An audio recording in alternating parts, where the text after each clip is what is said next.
Okay, good morning, welcome to my hobby table, and welcome to another episode of Engine Talk. And as you can see on the table, this version of Engine Talk is going to be talking about an Irvine engine.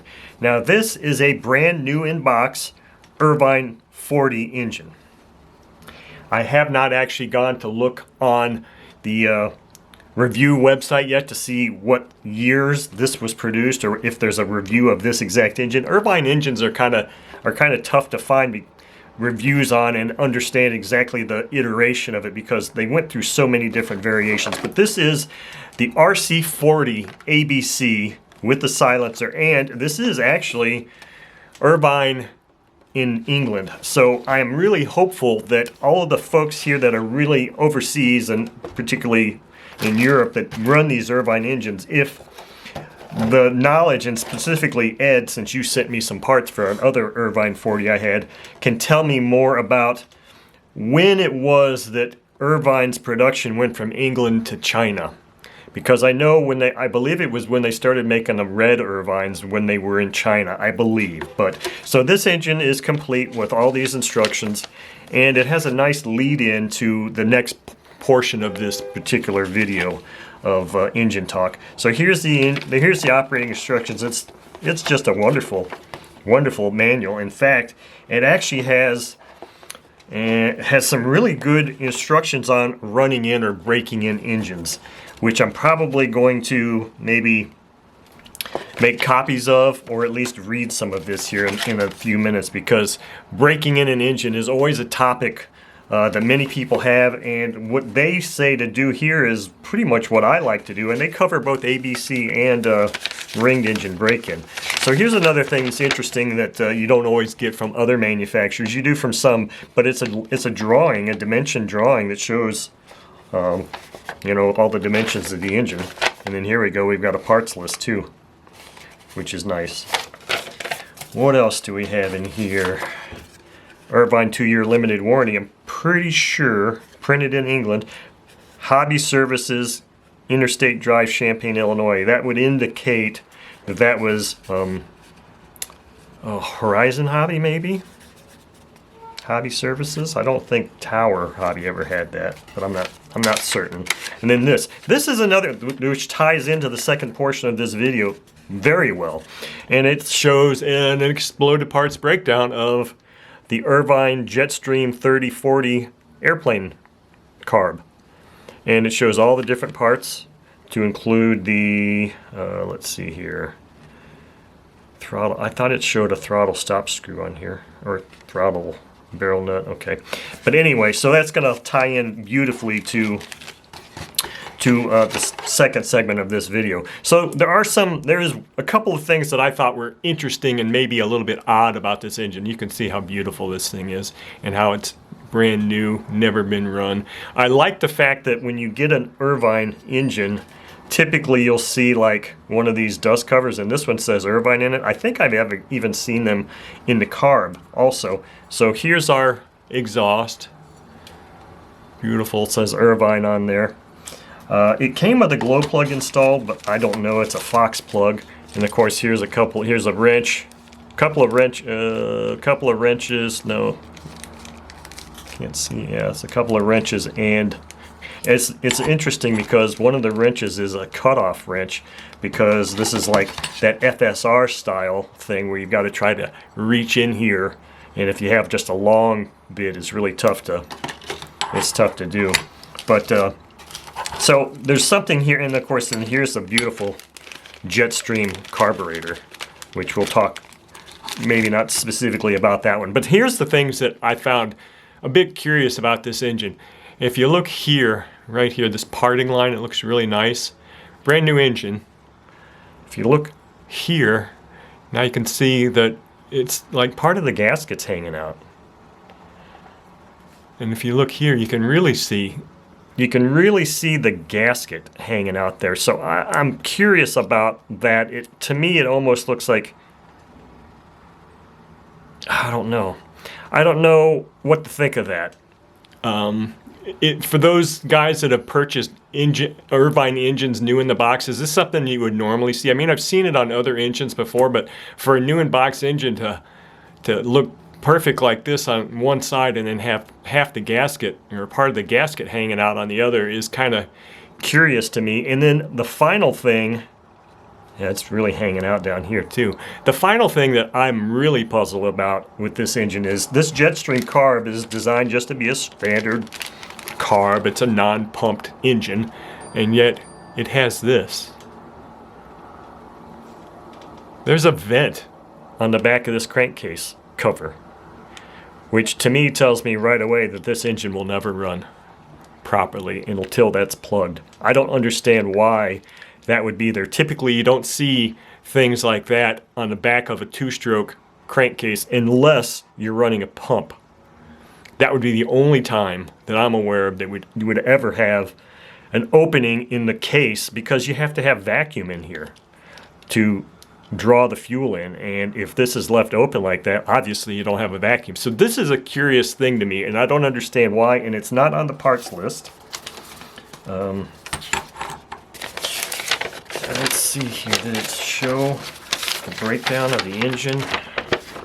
No, it didn't. But it had a parts list, and I don't believe that I saw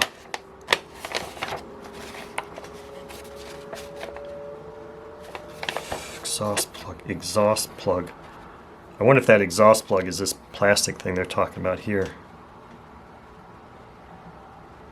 Yeah, so I don't see that listed or mentioned. And so that is a bit of a curiosity to me.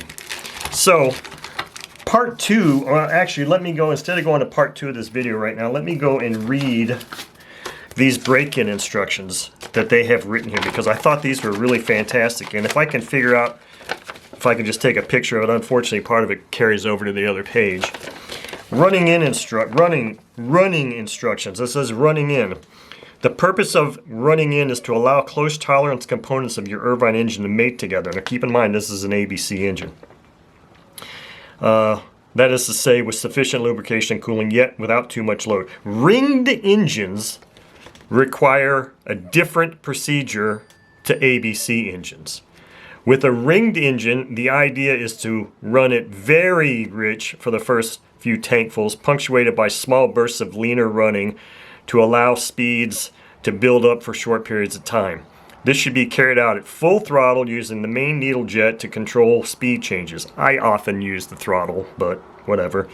After the first tankful, the model can be flown. Okay, so the thing is here, it says ringed engines need to be run very rich. And that's because you don't want to just go burning up the ring right away. That ring needs to set in to the sleeve. Now, if we turn over here and look at what it says for ABC engines. Okay, so I just ran into a situation again where my memory card filled up and my camera doesn't let me know unless I look up and see the message saying that it filled up. So I had to stop, go and look, free up memory on my camera card, look and see where I had left off and pick it up from there. So I had already finished reading the ringed engine break-in, so I'm going to just go here with the ABC engine. It says ABC engine should also be run at full throttle but with far less rich mixture than a ringed engine. In order to operate correctly, the ABC piston liner must be brought up to operating temperature quickly. Just breaking into a clean two-stroke running is about right for initial running on an ABC engine. This is a crisper exhaust note and quite different significant jump in power. If an ABC engine is run too cool, rich, it will try to seize itself just as easily as if it were too lean. Run the engine for short periods of 2 to 3 minutes with intervening cooling down periods. So what I do when I run a two-stroke engine, break it in, is I'll go up to peak RPM real quick, see kind of what it is, and then back it off like 1,000 RPM or more, 1,000 to 1,500, and run it there. And it sounds pretty darn good when it's running. It's not peaked out, but it's running at a temperature, or it's allowing the piston and sleeve to get to a temperature that allows a proper break-in, because it specifically says here that if you run an ABC engine too rich, like you're playing, like it's a ringed engine, you're going to screw it up. So that's the bottom line there. So where I was going with part two of this video was I was kept talking about the carb and how this one showed the parts breakdown. So part two of this was, Carbs. So I know in several episodes ago, or maybe it's been several weeks at this point, I mentioned that I was going to do a series on carburetors again. And this was the grouping of carburetors. I've actually added a peri-carburetor to it also, that I was going to use to discuss carburetors and stuff. And now I'm not going to get into that particular series here. That's going to be a dedicated series. But what I'm trying to figure out is what's the level of detail I really want to get to. And this is where your comments and what you, the viewers and subscribers, would like to hear or see would come into play greatly to assist me in this, because I wasn't really going to go into all the physics of how a carburetor works. I'll talk a little bit about that, but I think for the most part you can go and find that out online. But I think one of the more key important parts of RC glow engine carbs, and now all of these are two-stroke carbs. I don't have any four-stroke carbs disassembled from an engine. I could grab this one here off of this, but I mean, pretty much a carb is a carb. It doesn't matter if it's on a two-stroke engine or a four-stroke, it still has all the same components. So I'm trying to figure out, obviously I would go through and say, hey, this is a carb from whatever engine, and this is a carb from whatever engine. And that's all well and good. I don't know if it's necessary or if it's desired for me to go through the setup procedure of how I set up a carb, because I've got a very successful video that explains that. But I thought what might be more interesting for people here is to see the differences between some of the more modern carbs and some of the less, or the older carbs. When I'm always talking about, oh, it's so nice to have a throttle stop screw, I would show a throttle carb with throttle stop screws and ones without, and that type of thing. And then eventually, and talk about the good things and bad things about certain carbs. And then eventually maybe start tearing carbs apart and just say, here's how you disassemble, how I disassemble a carb, you know, and what are the components and the different spray bar mechanisms. So that's kind of where I was going with that. And if that's the case, if it's desired that I actually go in and do a carb, you know, start disassembling carbs, then that'll probably be an individual video for each type of carb, because it'll take a while to do all of that. So please, I haven't forgot about this series, and please let me know if you're interested in this video series, and specifically what more you would like to know, see about carbs and their operation, and that would greatly assist me in that. And also, I know it is mid-November, and months ago I was working on that Wright Flyer 40T ARF, or I was doing the repair work on it, and I had mentioned then also that I was going to do a video series of me assembling an ARF from beginning to end, to include, you know, maybe an engine installation or radio components also. I'm still considering doing that. It's just that my life schedule is just kind of up in the air right now. I would still like to do that, and if that's something also that you're interested in seeing, I mean, I don't know how interesting it would be to watch me assemble an ARF, but I mean, it's a potential for another series of videos if you're really interested in seeing that. So other than that, that's all I've got for this episode of Engine Talk, and where I've got this nice, beautiful new Irvine 40 ABC engine. Thank you.